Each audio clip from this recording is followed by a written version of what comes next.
नमस्कार, मी doctor Vinay Kumar Rathod, police अधीक्षक छत्रपती संभाजीनगर ग्रामीण। मागील काही दिवसापूर्वी आमच्याकडे सायबर सेल या ठिकाणी काय सीएसपी सेंटरच्या बाबतीत तक्रारी आल्या।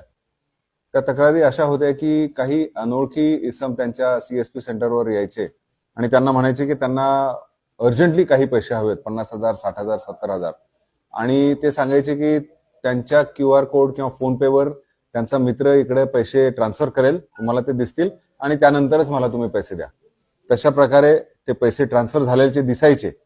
मग इथून हे लोक कमिशनच्या लालचेपोटी त्यांना ते 50,000, 70,000, 80,000 कॅश काढून त्यांना द्यायचे आणि थोड्या वेळाने सदरच्या नंबरवरून, ज्या नंबरवरून हे ट्रान्सफर झालेले पैसे असायचे, तो नंबरवरून फोन यायचा की आम्हाला आमच्याकडून चुकीने तुमच्याकडे पैसे ट्रान्सफर झालेले आहेत, आणि मग तो सदरचा व्यक्ती 1930 वर कॉल करून ते अकाउंट जो आहे तो अकाउंट फ्रीज करून टाकायचे आणि त्यानंतर तो पैसा सुद्धा तो रिव्हर्स करून घ्यायचा। अशा प्रकारे त्यांचा दुहेरी दंड बसल्यासारखा व्हायचा।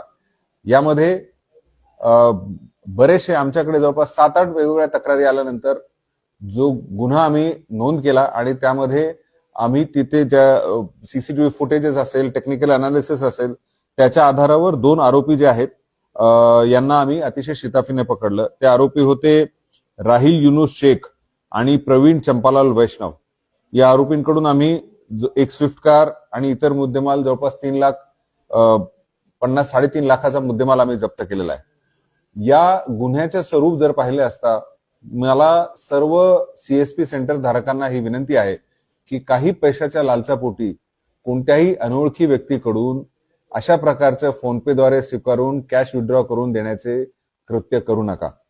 तुमचे जे अधिकृत प्लॅटफॉर्म्स आहेत, अधिकृत अकाउंट्स आहेत, त्यांच्याकडूनच सदरची रक्कम ट्रान्सफर होऊन नंतर ते विड्रॉ करायचे आहेत। तुम्हाला दिलेले जे लिमिट्स आहेत, 20,000 रुपये पर डे असेल, 30,000 रुपये पर डे असेल विड्रॉवल किंवा डिपॉझिटचे, त्याला ओलांडू नका।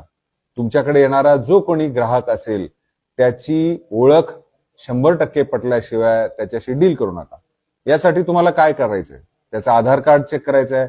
M-आधार ऍपद्वारे त्याचं आधार कार्ड जेन्युइन आहे का ते चेक करायचं आहे। त्याचा मोबाईल नंबर चेक करायचा आहे। मोबाईल नंबर दिलेला तो खराच त्याच्याकडे आहे का, त्याला डायल करून बघा, आणि ह्याची खात्री झाल्यानंतरच कोणत्याही प्रकारचं ट्रान्झॅक्शन अशा व्यक्तीबरोबर करा, जेणेकरून तुम्हाला होणारा जो नुकसान आहे तो टळेल। धन्यवाद। जय हिंद।